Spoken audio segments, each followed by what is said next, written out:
AM 1260 KLYC, the Cup of Coffee Show continues. If you have a topic you'd like us to visit about, send us an email to news@klyc.us or call the station 503-472-1260.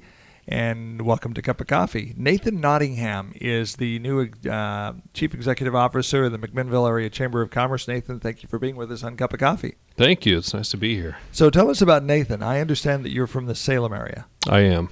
Yeah, I from Salem, let's see, when I was 4, so it's been a long time. I can say that Salem is my hometown, and that's try as hard as I might. I tried to get away for college and ended up at Corbin University and thought I would leave to go follow a career somewhere else and just kept finding a place at Salem. Okay. What do you like about the Willamette Valley?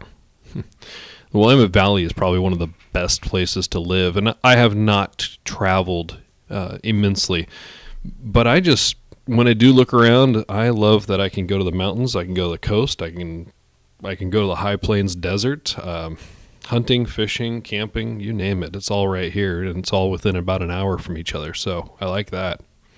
What attracted you to the position of the McMinnville Area Chamber of Commerce CEO, Chief Executive Officer? The fun part about life is that sometimes you plan on doing something, but then you look back and realize you had no idea how you would get to where you are. And I am on record, a video record, in saying at my high school graduation, I was going to be a music teacher. That was my passion. I'm a bass player, and I thought that was it. And that's what I was going to do, and that's what I started going to college for. And through all those experiences, what I realize now is that I was really good at building relationships, really, really good at building a network and a community of connections. And so out of college, I started working at Starbucks, and through that community connection, I was linked into the chamber and met in Salem and met a number of great individuals. Started really just putting my volunteer time into the chamber, and a network was built there. And through the last 10 years of professional development in Salem, no matter what job, I almost always can attribute the jobs I've had since Starbucks into chamber connections, just linking me up to different opportunities and organizations where my strengths in both volunteerism and in paid positions. So I found myself laid off of a low-level mid-manager job here in April, and it had been a couple years in retail type environment where my network had been, I wasn't able to put the time into it that I desired. And when you're working in a job to pay the bills, that's something, but if it's not what you're passionate about, it's hard. The days are longer when that happens. And I hadn't had time to really invest in the network and I started losing those connections, and I found myself laid off and on a Friday night. And that next Monday, I started calling people. Just connections, just people I'd talked to and haven't talked to in a couple of years from my young pros.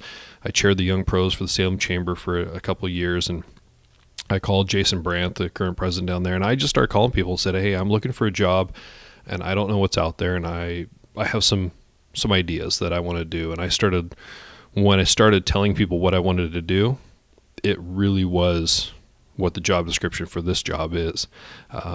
I didn't know this would be available, but I did get a phone call later on saying, hey, there's a position in McMinnville. You should look at it. I think you'd be great for it. And my name got around because of the network, and I have to thank the Salem Chamber because of that network. And then here it comes. And so when I looked at it, it's one of those dream jobs, and I said to myself and to my wife, Billy, I said, I just don't think I don't know. I don't know if I'm ready for it. It seems too good to be true. But we went through the process. I interviewed a number of times and was ultimately selected. So that's a huge, huge win for us. So that obviously brings us to the next question. What's your vision? What do you want to do? What are you passionate about? Why do you get up in the morning? Now, what do you want to do? What do I want to do? What I want to do is see a strong cycle of leadership development coming out of McMinnville, and that takes, it's a multifaceted kind of vision. I want to see youth leadership strong and vibrant. I want to see entrepreneurial leadership strong and vibrant. I want to see people with vision feel that they can come to McMinnville and have a vision like you have for this radio station and say, man, I have a vision, and know that they are supported by the community and know that they're supported by their chamber to help navigate some of the issues that face small business, medium business, and even our large manufacturing businesses on the local, city, county, state, and even federal level, that they have a partner who will help them navigate and make connections. It's all about connections. One of the things that we're excited about, and one of the things that is we did the due diligence on buying the radio station, was they saw a community that really pulls together, works together. Mm-hmm. There's this real big feeling of community here in Yamhill County, especially here in McMinnville. We want to make sure I don't alienate any of the smaller towns that we serve, but that there is just this feeling of, I want to call it small town community. Everything from the police chief down to the people on the street. People just walk up to you, and I've lived in, I'm not going to mention the cities, but I've lived in a number of cities in the state of Oregon. Most of my residential life has been living, I was born in Ontario, Oregon, so I'm a native-born Oregonian. And I've lived in a number of cities, Columbia Gorge, Eastern Oregon, central part of the state. And what I noticed in some of the cities, I want to spread the net wide here, some of the cities I've visited, some of the cities I've done news stories, some of the stories I've done man on the street interviews, so on and so forth, is you don't have that pulling together of the community, that let's all we're in the same ship together, let's row the boat together. You don't have that everywhere, and you do have that in McMinnville. I'd say absolutely. My family, I'm a fourth generation Oregonian, and my grandfather had a area down on Gold Beach, Oregon, on the southern coast there, and I loved visiting during the summers. And it was kind of that, there's this city pride, town pride down there. And I'd say that the towns in Yamhill County, as I come into them, when you go through them, you feel like there's a sense of community and pride. Everybody, we are families in large context, so we're going to have arguments and disagreements, but the underlying issue or the underlying support is that there's a sense of pride. And McMinnville has a lot to be proud of. I mean, it is a dynamic town. Yamhill County in its whole is a dynamic area. They are really embracing, and that's one thing. You like small town. I mean, I like the feeling of a small town, but sometimes those on the outside would worry, well, a small town, they don't want to grow. They don't want to involve. I mean, where's their innovation? I don't get that feeling here. In fact, what I see here is like, yes, I get a feeling that McMinnville is excited about who we are, but they're also excited about who we are going to be. So there's not a sense of we are what we are and we do what we do because it's what we've always done, but we know who we are, but we're excited about what's going to happen. And that, being in that type of environment, it's a rich place for an entrepreneur to invest and start a business. It's a rich place for a local businessman to run for Congress. I mean, it's a rich place where I just had lunch at the granary. I mean, I don't know all the political in and outs of everything, but I'll tell you the visions that I've already heard in only being here for 2 weeks that people have for their community is just empowering and exciting. What are some of the biggest challenges for businesses as you work with them on a day-to-day basis now, as you're getting your feet on the ground? What's out there? What are they facing? I started my listening tour. That's probably was one of the things I was most excited about, just one of the first things I was going to do. I'm doing 100+ conversations just in the next couple months. And challenges will be different for everybody depending on their size. I was happily out at Cascade Steel yesterday for our board meeting. We had our board meeting there, and I spoke with Jeff Dick and Tim, and they have challenges, but they're on a large scale. At the same time, I walked down the street and I was talking to Leanne at Pacific Frame and Gallery, and small town, small business. And what I'd say is that we all are watching the bottom line. How do we innovate? How do we educate? How do we make sure that we can still provide, and by provide, I mean provide jobs and goods and services that continue the economic growth and the growth, but stay in the black? And how do we do that to be sustainable? How do we do it? So there's a lot of buzzwords, a lot of keywords we can push out there, but we're not insulated from what we read in the newspaper. We're not insulated from maneuvering in Washington, D.C. or at the state level. There is no buffer zone of us versus them.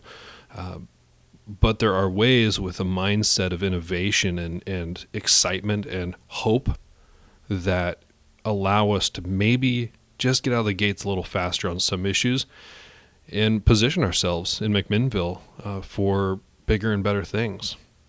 One of the things that I've shared the story, you may not have heard the story, but I've shared it before. I lived in New Zealand for 9 months, and I was given a job running a radio station there, actually starting it was going to be called Shopping FM, but they turned it to Sunny FM in Nelson, New Zealand. And the owner of the station said, and I was over there at a time when it was very unpopular to be an American overseas. We did in Desert Storm, Desert Shield. A lot of people thought Americans were warmongers, especially down in New Zealand. They won't let nuclear-powered ships dock there. So there's some anti-American sentiment there. New Zealand's a friendly country, nice people, but politically there's some things that Americans do they don't like. But this Kiwi hired me. He said, "You know what I like about Americans?" And I said, "What's that?" He said, "You get things done." Yeah. You're innovative. Your work ethic is probably one of the best in the world. And you just get in there. So you take the beach and you hold it and you move forward. The same spirit that, I'm a big veterans supporter. Yeah. So a lot of my analogies sometimes are kind of veterans related. But you take the beach, you hold it, and you move forward. You don't give up. And so he said, "I want you to run my radio station because you're an American. Yeah. And I love your work ethic." Your thoughts about that? Well, I'd agree with that. I left just a little bit on I think my past. I grew up. I started working out of college at Starbucks, and when I graduated with my bachelor's, I went for that elusive $50,000 job, right? And I'm with a bachelor's, and I kept being told, "Well, it's a good education, but where's your history and work? How can you show you've done it?" And a mentor at school, my advisor, said to me, he said, "Look, you just paid us a lot of money for a piece of paper that says we've trained you in the theory of business, the theory of communications. Now, go work at Starbucks and have them pay you and teach you how to put that theory in practice."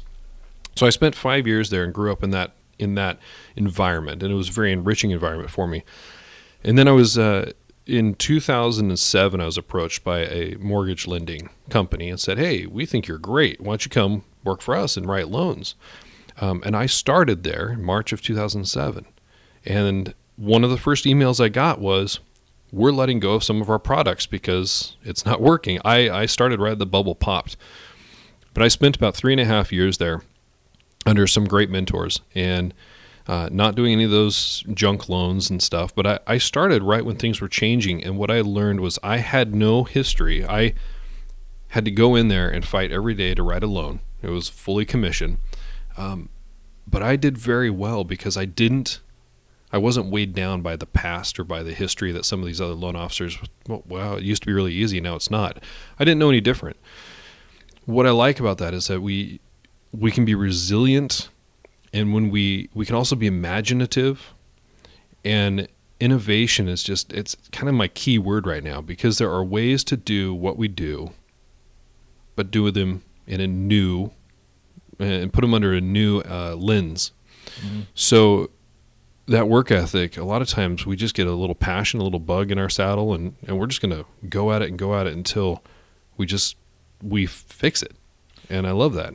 For those of us who like to think out of the box, and I've, good, bad, indifferent, whatever, that's kind of how I'm built as well.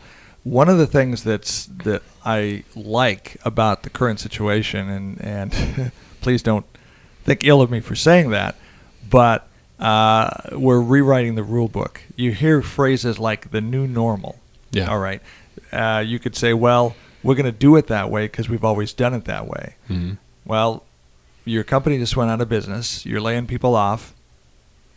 how's that working for you? You know, we're in a situation here where the way that we've done it may not work the best for the company going into the future. We have to be, you use words like creative, innovative, think out of the box.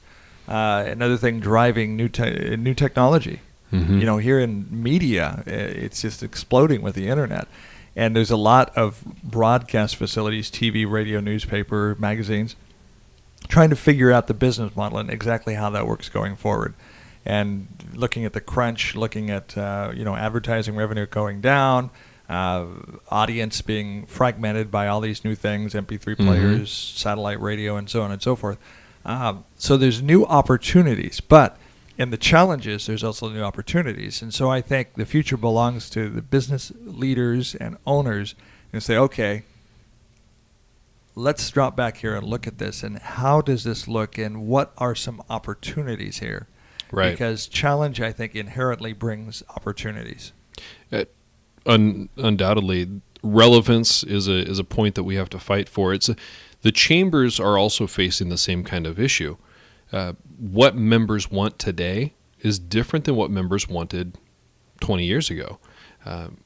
The scope has changed. Some things are the same. We still want to see each other face to face, and we still want to shake hands. We still want to have coffee and talk. But the value that we bring and that chambers are looking at, it can change too. And the relevance there is encouraging and is teaching and is educating and communicating to our members, so that when they feel that I don't know where I'm supposed to go now, or I don't know what I would do, they know they have a soundboard and a partner who can help them and say, here are some resources, let's look around. I love to read, and I love audiobooks, especially on my commute right now. Until we get moved up here, I have that 40 minutes where I can just kind of plug in a book and drive. There's some great ones out there that I think listeners should pick up, which one of those is 48 Days to the Work You Love by Dan Miller. Fantastic book. If nothing else, it speaks to what do you do when you find yourself without a job and you wake up one morning because all of a sudden unemployed, like I found myself in April. And I loved it because it said, well, take an account of what you do and then put your boots on and go to work. And it was a great call to action. There's another book that I'm working through now, and the premise is well presented so far, and it's David and Goliath by Malcolm Gladwell. An interesting look at why Americans seem to continue to push the boundaries in innovation, even though we face some huge obstacles. And it's an interesting take on an old story and a kind of an old psychological philosophy. So I think what I hope that the members of the chamber and the community will see from the McMinnville Chamber coming up is that we are looking at innovation, we're looking at education, we're looking at communication. My vision this year is that we really look at those three and say, what are we doing? What do we do? What can we do differently? And sometimes different is just a tweak of the dial. You know, in sound recording and audio engineering, man, one little touch of the dial will make all the difference to the end product. Sometimes that's all innovation needs to be. It's not a huge, big cotton gin that just totally blows the industry out of the water.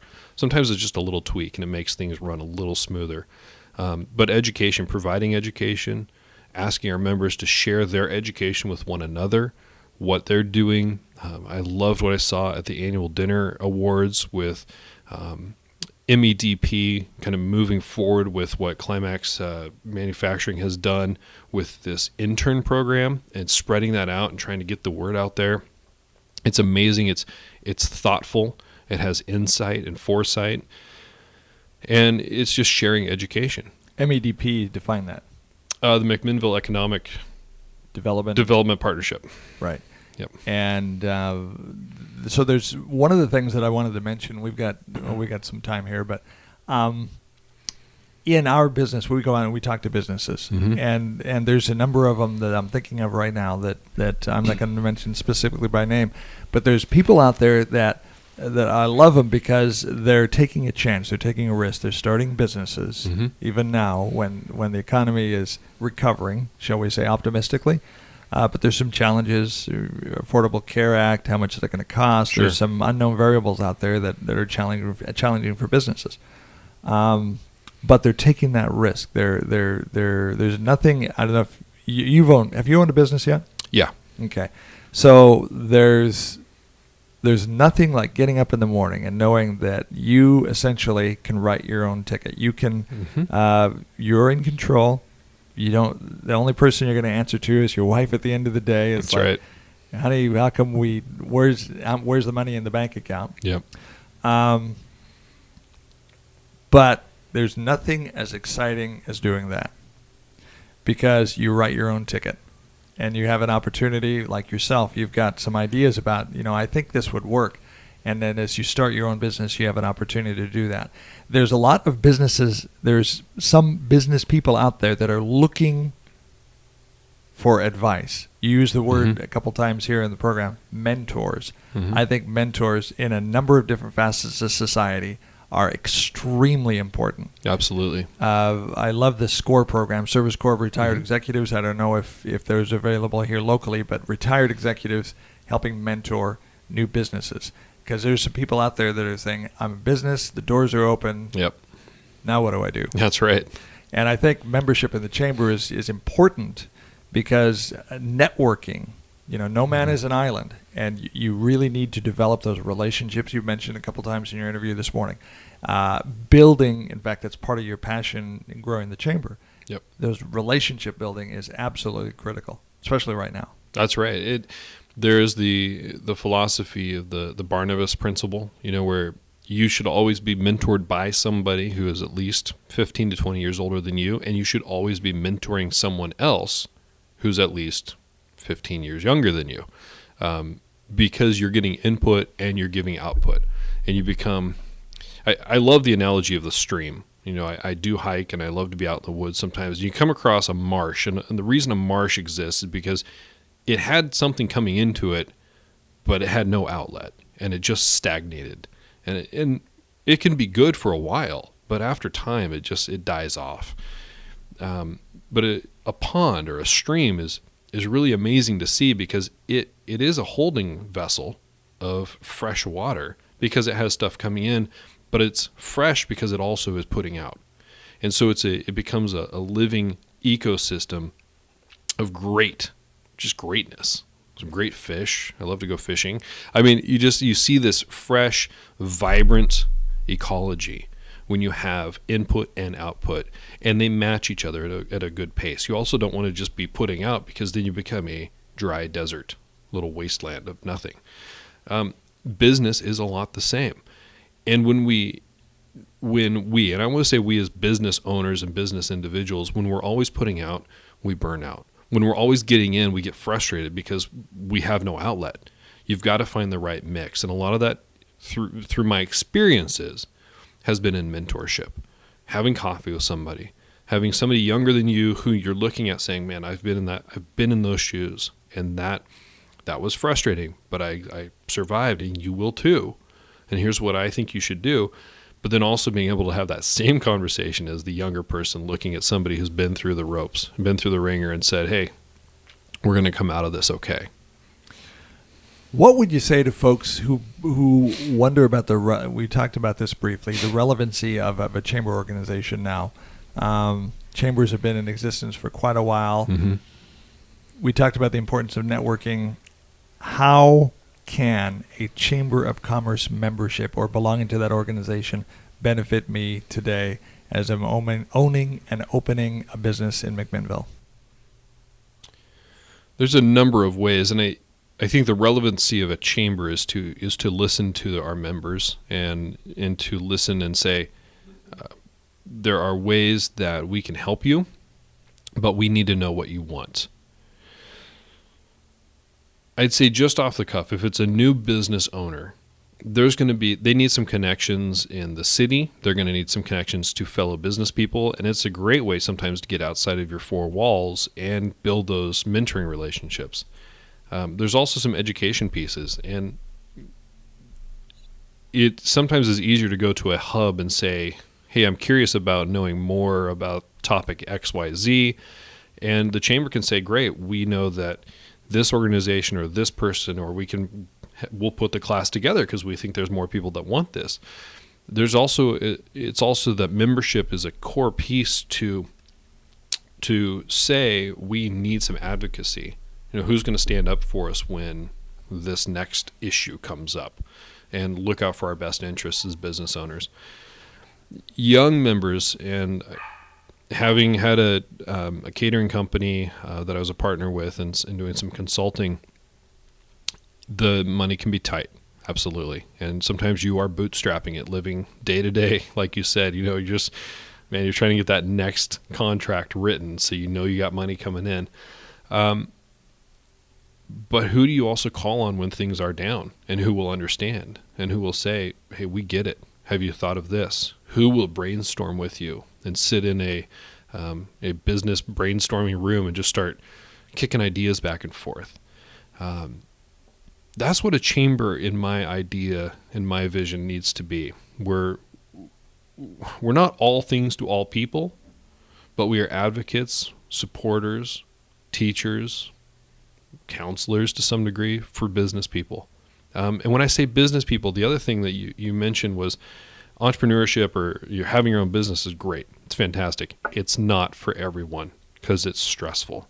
Mm-hmm. Sometimes, and this is where I found my first great experience with the chamber, was I was a worker, an employee. I wasn't a business owner. I wasn't even a manager. But what I found in the chamber was a resource, a very rich resource of connections and leadership development courses and classes and experiences that were inexpensive, oftentimes free. And those allowed me to gain some knowledge and build a connection and build a relationship with somebody who knew a lot more about it than I did. Howard Schultz from Starbucks fame wrote Pour Your Heart Into It.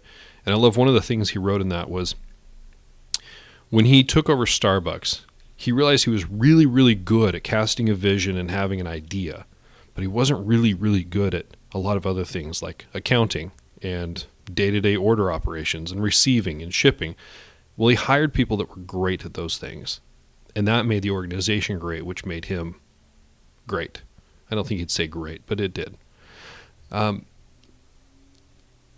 Like what you may about Starbucks, the leadership point in that is that you have to surround yourself with people who know aspects of the business better than you do. So a lot of business owners need to find those people as well.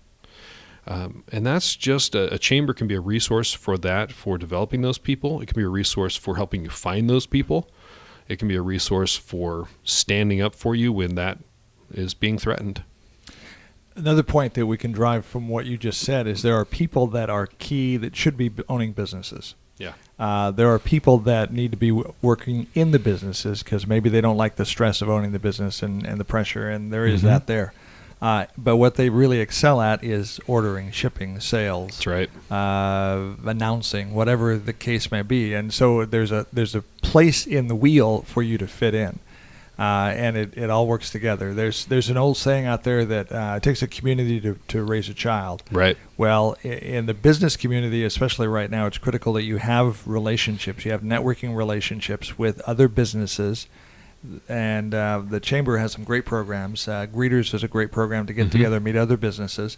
If you're a new business owner and you're starting off, man, go everywhere you possibly can and meet That's right. people. Another thing that the McMinnville Area Chamber does that we were looking for as a sign of a healthy chamber in a healthy area is having a program like the McMinnville Leadership Program. Mm-hmm. There are many chambers in the state that have that, and that's a sign of a very healthy, growing, energetic, vibrant area. And so one of the things we look for when we come into an area by the station is there life there? That's right. Is there people that are forward thinking? Is there people that are looking, this isn't how we've done it for the last 25 years and we're lockstepped into that. Mm-hmm. But the game is changing a bit and we need to be able to accommodate. We need to be able to be flexible. In the military, they have a saying, it's adapt and overcome. So when they train them to go into battle, you go into battle, and there's situations there when you hit the beach or whatever, things don't always go according to plan. Right. And so one thing they train into these guys, and folks forgive me, but I've not been in the military, but I've sure spent a lot of time around veterans and military folks. Adapt and overcome. Mm-hmm. So, and one of the things that we love about doing promotions is we do them with veterans, because these people show up, they lock and load, and they're engaged, and they go in for I don't say the kill, but they go in for success, the goal. Yep. So, but one of the terms that they use is adapt and overcome. Yep. And if you run into a situation, they'll say, "Well, Joe, adapt and overcome," and they go for it. And that's something that we can borrow from them and apply to our businesses today. That's right. Don't give up. Do not give up. And when you feel like giving up, when you feel like not showing up for something, or you feel like maybe I just should keep the door locked for the rest of this now and I'm done, and when you want to walk away, that's when you need the chamber, and you need those connections that you build in business after hours, and the Chamber Women's events, and the Leadership McMinnville. And you need those connections because you have somebody that you have just experienced something with, and you can call them and say, I need a boost of energy today. Can you be that for me? That's another aspect of the chamber, and the relevancy that I find. Now, I'm a younger man, and I have a young family, and so I'm also part of that. I'm an early cusp Gen X guy. I have found that while I adapt well to technology, and I get it, I think there's a swing, and I think it is always out there, that as much as we can be socially connected to people through the internet, we have to be socially connected as human beings, face to face, sitting across a desk or a dining room table, and enjoying some social time, enjoying each other's company. The chamber will not lose relevancy because of that. There is an aspect that to some degree we have to hold events, and you may look at us as a business owner and go, man, I can't do that. Well, maybe in your business it's not the right thing for you, and we need to be a different avenue of support for you. But for a lot of small business owners and a lot of people in this community, it's what they need. And that's what, when we talk about innovation and education, communication, I'm looking at all those aspects and saying, how can the chamber be of most benefit to our members and encourage our other community partnerships, the MDA, the MDEP, others that I don't even know about yet, and say, we're here to help you as well, because a strong business community means that there's a strong economic and thriving economy.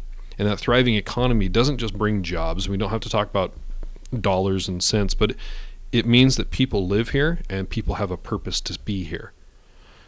So in my opinion, and the reason that I'm so excited about this job and having this and feeling like I hit a home run, and I'm just excited every day to come in here, is that I don't think there's a better job for me that could have such a positive impact on the community of McMinnville as this. I'm excited, and I've had 4 conversations so far on my listening tour. I just started Monday, so I'm doing good. I'm going to count this as 1 too. Oh, good. But it's just that people are they're excited, and they're looking forward to it, and they love this town. No matter what they're doing, that they're here, they've invested, they've put their dollars and their roots down, and they said, we're going to stay here. And it is amazing. It's exciting. If you're a new business person, or maybe you've been in business for a while and you're trying to figure out, boy, I need to increase income, I need to do this, that, the other thing. This isn't working for me, and we all could use more income. What I would encourage you to do is reach out for mentor relationships, reach out to people. Don't feel like you're an island. Bad things happen when you try to isolate yourself. That's right. I could go down a different track on that, but I don't think I will. Well, we were in Bend, Oregon for a while, and when the economy really tanked, and there were some people that were over leveraged in the property investments, and there were people making life-ending decisions. Yeah. Very, very tragic. Do not isolate yourself. But going down a different tact here. As far as running your business, reach out for those mentoring relationships. Reach out. There's a number of organizations here that would love to help you be successful, because there's a term out there, a rising tide lifts all boats. Yeah. So and that's kind of the philosophy here at the radio station, is that we support the newspaper in what they do. I'm just using this as an example. Not that we're great or whatever, but we as a community, especially now, need to come together as Americans, that we do, and we do a really good job of this, is that when we realize, hey, we're all in this boat together and we need to rise the tide. And how do we do that? And how do we look for ways to build community? You hear that term a lot, build community. Well, what does that look like today in McMinnville, Oregon, or Yamhill County, including Newburgh, Willamina, Sheridan, all those communities.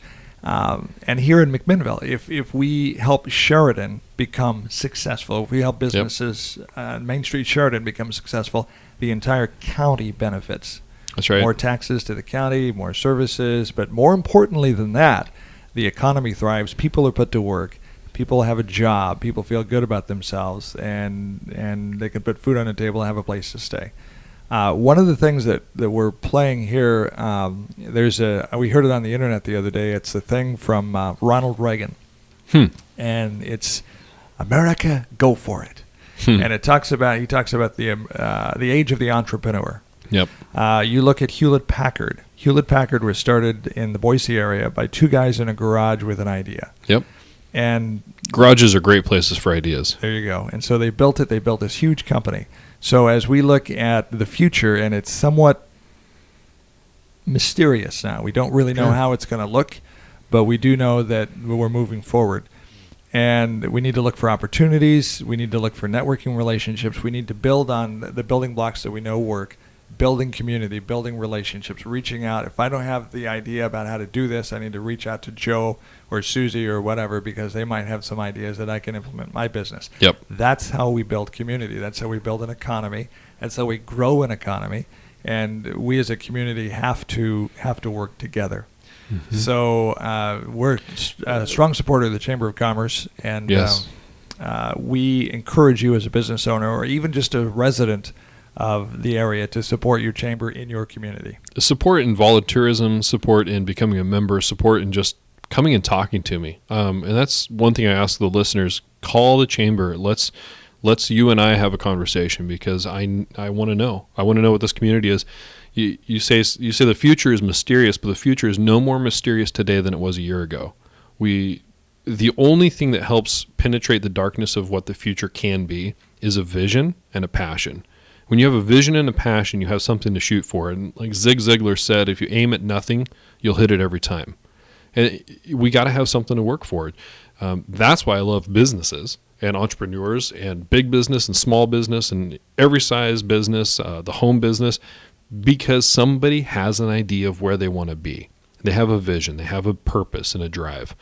That's why I play. I mean, I guess we could go in and just say the same thing over and over and over, but I'm just really excited about it, and that's why.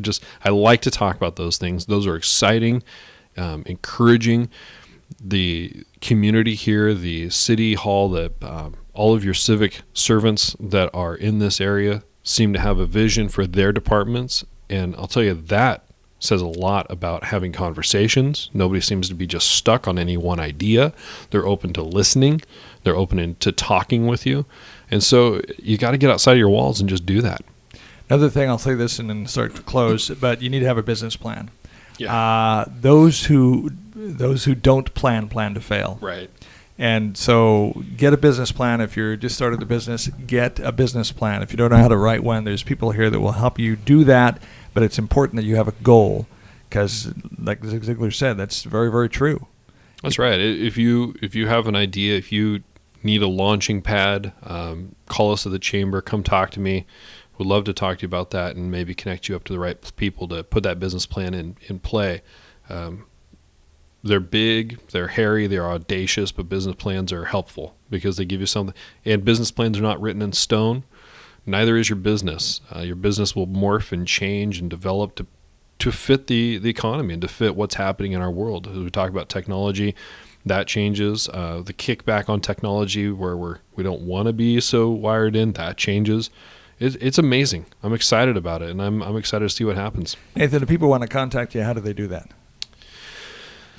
That's always a really good question because I'm really bad at memorizing my phone number. So let me find my business card real quick. It's the Chamber office, and I know it ends in 6196, but let's get there. It's 503-472-6196. We also launched our new website, mcminnville.org, for the Chamber website, and you can email me there as well. That I would ask just please reach out to me. I'm really excited to talk to people. Well, good to have you in the show today, and go for it. And let's all work together to make this a great county to live in. I say county because we as a radio station serve all the outlying areas as well. That's Newburgh, right. Sheridan, Willamina, Dayton, all of the communities that live and call Yamhill County home, but we also call McMinnville home. And so we also want to have members of the Chamber of those organizations come in here and talk as well about the importance of their community. Nathan, welcome to McMinnville. Glad to have you to town. Thank you very much. Love your vision and passion, and we want to support you in what you do and support businesses and their effort to be prosperous in a time when we see a lot of businesses struggling. Yep. But don't give up. Do not give up. Thank you for the opportunity. Alrighty. AM 1260 KLYC, cup of coffee. If you have an idea for a guest or a topic of cup of coffee, send it to me, Dave, at klyc.us. 8:46 the time. We're running a little bit over, but we're kind of passionate about what we're talking about this morning. And it's important to the area that we all have jobs, that we all make money, that we're all profitable, because if we do, we get to stay here. And you know what? That's a good thing. 35 degrees outside. Glad you're with us this morning. This is Adam Garvin Day on AM 1260 KLYC.